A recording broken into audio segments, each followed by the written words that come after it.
నమస్తే, welcome to our channel. నేను ప్రియాంక. జగన్మోహన్ రెడ్డి గారు రీసెంట్ గా ప్రెస్ మీట్ పెట్టి ఆయన కొన్ని కీలకమైన వ్యాఖ్యలు చేశారు. అందులో ఆయన ప్రస్తావించింది ఏంటి? రాజారెడ్డి గారి హత్య గురించి, నెక్స్ట్ రాజశేఖర్ రెడ్డి గారి హత్య గురించి, ఆ తర్వాత ఆయన చిన్న అన్న అయిన వివేకానందారెడ్డి గారి హత్య గురించి. సరే, ఈ మూడు హత్యలే. మరి ఈ మూడింటి మీద ఆయన ఏమాత్రం కేసులు వేయకుండా కాలయాపన చేస్తూ వస్తున్నారు. కానీ ఇప్పుడేమో చంద్రబాబు నాయుడు గారు ఇదంతా చెప్పించారు, మొత్తం టీడీపీ పార్టీ ఇదంతా చేపించి మమ్మల్ని ఈ విధంగా నాశనం చేసింది అంటూ, ఆయన మంచివాడు కాబట్టి ఇంకా ఎవరైతే దోషులు ఉన్నారో వారు హ్యాపీగా గుండెల మీద చేసుకుని నిద్రపోతున్నారు. ఆయన గనక చెడ్డవాడైతే వాళ్ళు ఎవరు బతుకుండేవారు. ఇది ఆయన స్టేట్మెంట్. సరే, మరి రాజారెడ్డి గారి హత్య కేసులో కీలకమైన వ్యక్తి ఉన్నారు, అన్నీ తెలిసిన వ్యక్తి, ముందు నుండి తెలిసిన వ్యక్తి. మరి ఆయన ఎవరు కాదు, పేర్ల పార్థసారథి రెడ్డి గారు. ఆయనతో మాట్లాడదాం. అసలు ఆ రోజు ఏం జరిగింది, ఇప్పుడు జగన్మోహన్ రెడ్డి గారు చెప్తున్న దాంట్లో వాస్తవం ఏంటనేది తెలుసుకుందాం. నమస్కారం సార్. నమస్కారం. సార్, జగన్మోహన్ రెడ్డి గారు రాజారెడ్డి గారి హత్య గురించి చెప్తూ చంద్రబాబు నాయుడు గారు దగ్గరుండి హత్యను చేపించారు అని అంటున్నారు. కేవలం కడపలో చంద్రబాబు నాయుడు గారు మాత్రమే ప్రాతినిధ్యం వహించాలి, రాజశేఖర రెడ్డి గారిని ఆ ఏరియాకి మాత్రమే పరిమితం చేయాలనే దురుద్దేశంతో. దీనికి మీరేమంటారు? జగన్ చెప్పింది సానుభూతి పెంచుకోవాలా, కొత్త తరానికి ఆ పాత విషయాలన్నీ తెలియవు అని ఒక విష ప్రచారం చేస్తా ఉన్నాడు. ఆ విష ప్రచారాన్ని ఖండించకుండా ఉంటే ఆంధ్ర రాష్ట్రంలో ఉండే యువతరానికి వాళ్ళ మెదడుకి ఎక్కే అవకాశం ఉంది. జగన్ అనే శత్రువు విష ప్రచారాన్ని చేస్తా ఉన్నాడు. ఆ విష ప్రచారాన్ని ఎదుర్కోగలిగినటువంటి సామర్థ్యం మాకుంది. ఎందుకంటే ఆ విష ప్రచారాన్ని సకాలంలో ఖండించకపోతే ఈ ఆంధ్ర రాష్ట్రంలో నవ యువకులు యువతులంతా ఆయన ఏదో మహాధర్మాత్ముడు, ప్రజల కోసమే ఆ కుటుంబం పుట్టింది, ప్రజల కోసమే జీవించింది, ప్రజల శ్వాసే వాళ్ళ శ్వాసగా జీవించినారు అని భావించే పెను ప్రమాదం ఉంది. జగన్ చెప్పిన ఆ వాదాన్ని ఇప్పుడు ఖండించాల్సినటువంటి చారిత్రాత్మకమైనటువంటి గడియలు ఇప్పుడు ఆరంభమయ్యాయి. ఈ మాట నేను ఎందుకు చెప్తున్నానంటే, జగను చేసే క్రియల వల్ల ఆంధ్ర రాష్ట్రంలో ఉన్నటువంటి యువతీ యువకులంతా గత 5 ఏళ్ల పరిపాలనలో మత్తులో జోగారు. అలాంటి మత్తు మళ్ళా ఆవహించేదానికి ప్రయత్నం చేస్తా ఉన్నాడు. అలాంటి మత్తు బానిస బతుకుల పెను చీకటిని చీల్చుకోవచ్చే వెలుగు రేఖల సత్యాన్ని బోధించాల్సినటువంటి అవసరం ఉంది. రాయారెడ్డి హత్య జరిగింది 1998 ఈ రోజు మే 22. 1996లో పేర్ల పార్థసారథి అని పిలువబడే నన్ను 26 చోట్ల కత్తులతో నరికి పొడిచారు. శరీరం అంతా రక్తసిక్తమైంది, శరీరం అంతా గాయాలయ్యాయి, ముక్కలు ముక్కలుగా నరికించారు. ఆ కేసులో వైఎస్ రాజారెడ్డి ప్రథమ ముద్దాయి.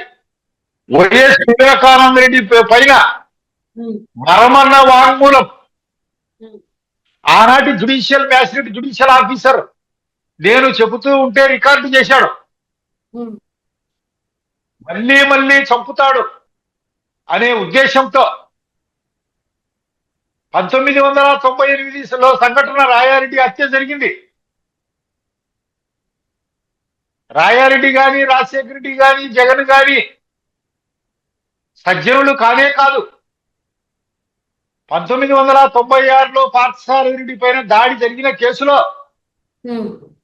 ప్రథమ ముద్దాయిగా ఉన్నటువంటి వైఎస్ రాజారెడ్డికి కడప జిల్లా వకీళ్లు ఏ ఒక్కరు కూడా మెమో ఆఫ్ అపీరెన్స్ వేయలే. కడప జిల్లాలో ఉన్నటువంటి కోర్టులను బాయ్కాట్ చేశాయి.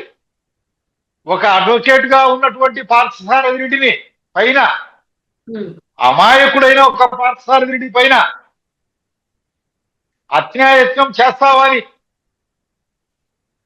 అటువంటి పరిస్థితుల్లో వైఎస్ రాజారెడ్డి హైదరాబాద్ హైకోర్టుకు పోయి యాంటిసిపేటరీ బెయిల్ వేసుకొని కండిషన్లతో కూడిన బెయిలుతో వాళ్ళ మనవడు జగన్ వివాహానికి వచ్చాడు. 96లో జరిగినటువంటి దానికి మా ప్రాణాలు పోతాయనే ప్రాణ భయముతో 98లో రాయారెడ్డి హత్య యాదృచ్ఛికమైనటువంటి సంఘటనే మళ్ళీ మళ్ళీ బలయ్యేదానికి రాయారెడ్డి చేతిలో రాజశేఖర రెడ్డి చేతిలో మేము సిద్ధముగా లేము కాబట్టి మా కుటుంబీకులు సమీప బంధువులు మా సహచరులు 98లో మే 22వ తారీఖున రాయారెడ్డిని హతమార్చడం జరిగింది. ఆయన మాకు ప్రాణభిక్ష పెట్టి ఉంటే రాయారెడ్డి ముందు సచ్చాడా, పార్థసారథి పైన ముందు అటెంప్ట్ జరిగిందా అన్న విషయం తెలుసుకోవాల్సినటువంటి అవసరం ఎంతైనా ఉంది. సార్ చిన్న డౌట్ సార్ నాకు. అంతేకాకుండా సార్ అంటే జగన్మోహన్ రెడ్డి గారు ఒక మాట అన్నారు, రాజారెడ్డి గారిని చంపిన వాళ్ళకి హైదరాబాద్ లో ఉన్న టీడీపీ పార్టీ ఆఫీస్ లో షెల్టర్ కల్పించారు అని, నిజమేనా?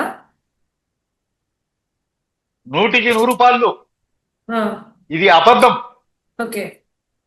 చంద్రబాబు నాయుడు ఆనాటి నుంచి ఈనాటి వరకు మాకు ఎలాంటి ఆశ్రయము కల్పించలే. 30 సంవత్సరాలు పైబడి 1995 నుంచి ఇప్పటి వరకు తెలుగుదేశం పార్టీలో త్రికరణ శుద్ధి కలిగినటువంటి కార్యకర్తగా పార్టీ విధులు విధానాలను జనములేకి తీసుకుపోయే వ్యక్తిగా, పార్టీ క్రమశిక్షణకు కట్టుబడి ఉండే వ్యక్తిగా ఉన్నాను. ఎలాంటి ఆర్థిక సహాయము కానీ ఆశ్రయము కానీ కల్పించలే. ఈనాటికి కూడా ఏ పదవి లేకుండా మేము నిస్తేజంగా ఉన్నాం. చంద్రబాబు నాయుడు గారు ఫ్యాక్షన్ సంస్కృతికి మిఠా కక్షలకు వ్యతిరేకం అన్నది ఈ రాష్ట్ర ప్రజలకందరికీ తెలుసు. ఫ్యాక్షన్ ను చంద్రబాబు నాయుడు ప్రోత్సహించాల్సినటువంటి అవసరములే. ఏది న్యాయము ఏది అన్యాయము, మా పార్టీ కార్యకర్తల పైన ఎందుకు దాడి చేశారు, ప్రతిఘటన ఎందుకు, విచక్షణ ఆలోచన చేసినట్లయితే ఈ పులివెందుల నియోజకవర్గం నుంచి 98 తర్వాత రాజశేఖర రెడ్డి ఎమ్మెల్యే అయ్యేవాడు కాదు, ముఖ్యమంత్రి అయ్యేవాడు కాదు. తర్వాత జగను ఎమ్మెల్యే అయ్యేవాడు కాదు, ముఖ్యమంత్రి అయ్యేవాడు కాదు, ఎంపీ అయ్యేవాడు కాదు. ఆ ఎన్నికలు అయిపోయిన వెంటనే 98 తర్వాత 99 ఎన్నికల్లో చంద్రబాబు నాయుడు గారు కనుక నన్ను ఎమ్మెల్యే అభ్యర్థిగా తెలుగుదేశం పార్టీ తరఫున పులివెందుల నియోజకవర్గంలో ప్రకటించి ఉంటే ఆ రోజే రాజశేఖర రెడ్డి చిత్తుగా ఓడిపోయాడు. ఈ రాష్ట్రానికి సీఎం అయ్యేవాడు కాదు. మరి ఒక వాదన కూడా ఉంది, రాజశేఖర రెడ్డిని చంద్రబాబు నాయుడు గారిని మరీ రిక్వెస్ట్ చేసుకొని కాళ్ళ వెళ్ళ పడి పార్థసారథి రెడ్డికి ఎమ్మెల్యే సీటు యువకు చెప్పుకున్నాడని పులివెందుల నియోజకవర్గంలోనే కాకుండా కడప జిల్లాలో ఈ వదంతి ఈ ఆనాటి నుంచి ఈనాటికి దావానలంలా వ్యాప్తి చెందుతానే ఉంది. ఎలాంటి ఆశ్రయము కల్పిలే.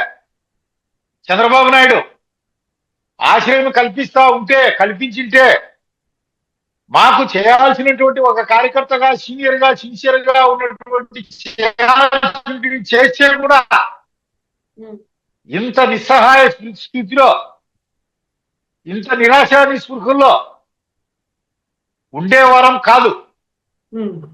జగన్ అనే వ్యక్తి ఒక నరరూప రాక్షసుడు.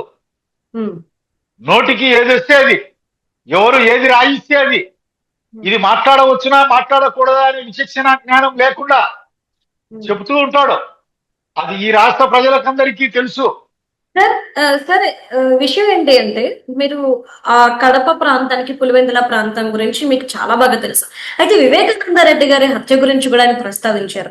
వివేకానంద రెడ్డి గారి హత్య ఎలా జరిగింది, ఎవరు చెప్తే చేశారు, అసలు ఆ సుపారీ 40 కోట్ల సుపారీ గురించి కూడా దస్తగిరి చెప్తే అందరికి తెలిసిందే. కానీ ఇది కూడా చంద్రబాబు నాయుడు గారు చేపించారు అని చెప్పేసి అంటూ దస్తగిరికి షెల్ఫ్ ఇస్తున్నారు, రక్షిస్తున్నారు అని చెప్పి ఇద్దరు లాయర్లు ఒకటే అని చెప్పి అన్నారు. ఆ రోజు వివేకానంద రెడ్డి గారి ఇంటి దగ్గర జరిగింది ఏంటి? ఆ రోజు వివేకానంద రెడ్డి దగ్గర జరిగిన దానికి ఉమ్, ముందస్తు ప్రణాళిక ఉంది. ఉమ్, ఎంపీ సీటుకు ఉమ్, అడ్డుపడుతున్నాడు, షర్మిలను ఎంపీగా ప్రపోజ్ చేస్తున్నాడు జగన్ దగ్గర అని చెప్పి ఉమ్, ఒక వాదన నడుస్తా ఉంది. ఉమ్, దానికి తోడు జగన్ వాళ్ళ అమ్మపైనే వైఎస్ వివేకానంద రెడ్డి ఎమ్మెల్యేకు పోటీ చేయడం, అది ఒకటి ఉంది. వైఎస్ భాస్కర్ రెడ్డి కుటుంబానికి జగన్ వాళ్ళ మేనగోడలను చేసుకున్నాడు కాబట్టి అనుకూలత ఉన్నప్పటికీ ఉమ్, వివేకానంద రెడ్డికి, రాజశేఖర రెడ్డికి, రాయారెడ్డికి ఎప్పుడు ఎన్నడూ అనుకూలత లేదు. ఓకే. దాయాది వైరం ఉంది.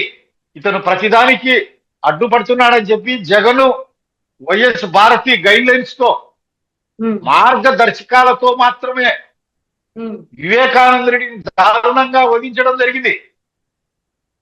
సుమారు 2-3 గంటల మధ్య కిరాయి అంతకుల ద్వారా 40 కోట్ల ప్యాకేజీ సుపారీ మాట్లాడి ఉమ్, విచక్షణ రహితంగా, అత్యంత కిరాతకంగా హింసించి హింసించి చిత్రవద చేసి వివేకానంద రెడ్డిని చంపడం జరిగింది. ఎవరు సుపారీ ఇచ్చింది దస్తగిరి చెప్పాడు. అవును. ఆ విషయాలని చెప్పిన తర్వాతనే అప్రూవల్ గా మారాడు. మరి ఈ కేసులో చంద్రబాబు నాయుడు గారికి, జమలమడుగు ఆదినారాయణ రెడ్డికి ఏమి సంబంధమో ఉమ్, నాకు అర్థం కావడంలే. మరి వాళ్ళని అకారణంగా ఇలాంటి అలిగేషన్స్ చేస్తే చంద్రబాబు నాయుడు గారు ఉలిక్కి పడతాడు. ఉమ్, ఈ ఫ్యాక్షన్ సంస్కృతి నాకు ఎక్కడ అంటకస్తాదో అని ఆ విషయంలో తాను గట్టిగా మాట్లాడి గట్టిగా నిలబడేవాడు స్టాండ్ తీసుకుంటే ఇంత దూరం వచ్చేది కాదు. ఆ అలసత్వం వల్లనే జగన్ చంద్రబాబు నాయుడు గారికి ఈ హత్యతో సంబంధం ఉంది అని చెప్పి ఉమ్, ఒక విష ప్రచారాన్ని పులివెందుల నుంచి పులిచింతల వరకు, శ్రీకాళహస్తి నుంచి శ్రీకాకుళం వరకు ఉమ్, ఆ సత్య ప్రచారాన్ని ప్రచారం చేయడంతో ప్రజల మెదడుకి ఎక్కించి ఉమ్, 2019 ఎన్నికల్లో చంద్రబాబు నాయుడు గారు ఓడిపోవడం జరిగింది. ఇప్పుడు ఆ ఛాన్స్ ఇవ్వదలుచుకోలే. ఉమ్, ఎప్పటికప్పుడు ప్రత్యర్థి చేసే తప్పుడు ప్రచారాన్ని ఖండిస్తాం. Um. Right, right. Thank you so much sir. నమస్తే.